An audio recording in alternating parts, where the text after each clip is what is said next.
everyone, and welcome back to my channel. So if you're looking for ways to store your food for long-term storage, then you are in the right place. So today I'm going to show you 4 simple but super effective ways that you can store your food for long-term so that you can reduce your waste and stockpile your food. So let's get into it. If we've not met, I'm Jen Jones of JenJonesCoaching.com, and I help ambitious women thrive at home with health, wealth, prepping, and homesteading. If you haven't subscribed to my channel yet, be sure to do that now.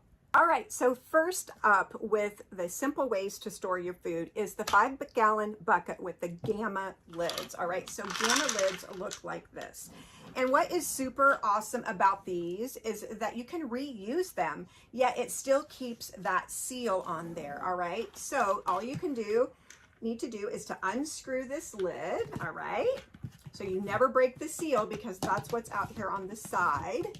And you can then open it up, and as you can see, there's pasta inside. All right, so you can access this over and over and over again, and then you just screw that lid back on. So they do make lids that are, you just seal it on, but then it's kind of a one and done. All right, and you don't really want that because, one, they're a pain in the butt to get open when you do the lids that seal all in one. You have to have a lid lifter tool to get them open. And I'm getting older in my years, and those are really hard to use. So with this, you can just seal that back up so it keeps your airtight seal, but then you can access your stockpile that you already have. These are super great, like if you want to put pasta in them, flour, beans, dried goods, right? And they're just super simple and they're stackable. All right, so I really, really love this option for long-term food storage. So next up, so the second method that I like to use is using a seal-a-meal. And what this does is it sucks out the air, and you can even put in an oxygen absorber in this as well if you want to just take it to another level. This in particular is the 15-bean soup, so I've just taped on the back the label to be able to make that soup. And so one thing that happens when you store food in their plastic sacks, in particular like the 5-gallon bucket that I was just showing you prior, these bags can start to break down and they can get sticky and gross and yucky. So I take my stuff out of these bags and then put it in a seal-a-meal. So these are really great because they suck out the air. Like, see how skinny that makes it? So it makes storage room, like you get more storage room, whether it's in your freezer or your pantry. And that's why I love this. And then they even can be stackable as well. So what's great for this is, again, your dried ingredients. The couple of things that don't work really well with using the seal-a-meal is flour and sugar, because when you do a seal-a-meal, right, it's sucking that air out of there. And when you're trying to seal it, that sugar and flour will get in your seal line and then it doesn't seal, all right? So then you've wasted a bag. How do I know this? I had to learn the hard way, all right? So I'm here to save you some time, but these are really great. So if you, say you bought, 25 pounds of beans, like this is an option that you can use of making smaller packages of them, and or the 5-gallon bucket that I showed you that you can dump all of your beans in that and then just use that gamma lid. You can access that and to get into that. But this is this would be open and all used at one time. So you can separate out your servings even if you want to. So whether you're a 1 person, 2, 4, 6, 8, 12, however many, you can then seal-a-meal the quantity that you need. All right. Third, all right, this is one of my favorites. I'm so grateful that I came upon this. And this is the electric mason jar vacuum sealer. All right, so this can be used whether you're doing regular mouse or wide mouse. I typically use wide mouse because my hand doesn't fit through the small holes. So this is the machine, all right?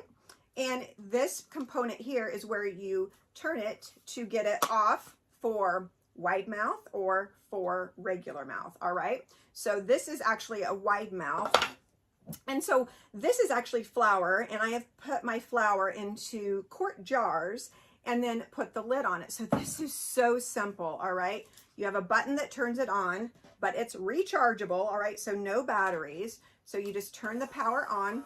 Whoops, sorry. I need to put it on first, all right? You do not put your ring on when you do this, all right? So it's gonna have a digital display here, and I'll show you that. And when you turn it on, it's gonna start sucking already, and it's got a digital monitor there, and you have to get it to at least 40, all right? So basically that's 40 seconds. And what I love about this is you can divide up again. It's another method of being able to divide up your stockpile. So you open up a bag of flour, then you can put it into quart jars and keep the rest safe from pests and invasion, right? Super important when you're prepping, you're stockpiling, homesteading. You want to protect your investment. You want to protect your gold mine, right? You don't want pests to invade it. So giving it extra special care can make that food last way longer, all right? So it's done. So I just shut it off, and then it will release. All right, there it goes. And then you just gently pull it off, and voila, there you go. You have got it all sealed up in there. You can even take it a step further and add an oxygen absorber inside of that. So this is really great for dried goods for sure, but you can even continually reseal things. So if you've opened up, let's just say a jar of pickles and you put it in here, like there's so many things that you can put back into the jars, reseal them, either put them in your refrigerator depending on what you've opened, and or your dried goods can set back then on the shelf.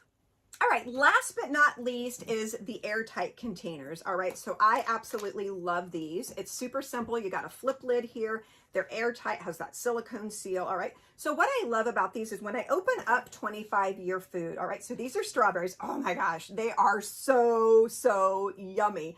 Just having them here makes my mouth water. So once I open up a 25-year can, then I'm going to put it inside of my airtight containers.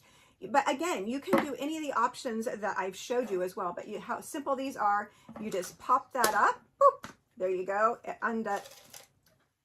You undo it. Strawberries, I'm going to grab one while I'm here. Why not, right? They are so yummy.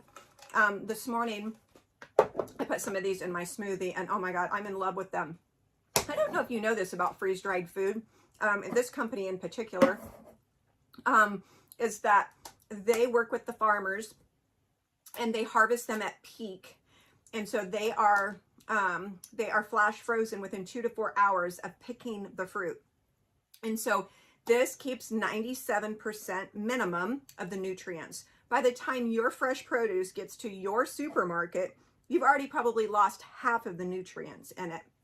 And so it's super sad because you're not getting the quality food that your body needs and the nutrients. It's like being wasted. So I love a lot of freeze-dried foods because they are more nutritious than fresh produce, which is probably mind-blowing. But again, this is going to keep your critters out, right? It's going to protect your stockpile and protect, you know, all of your investment that you have in your long-term food storage. Right, so there you have it, 4 simple and easy ways to store your food for long-term.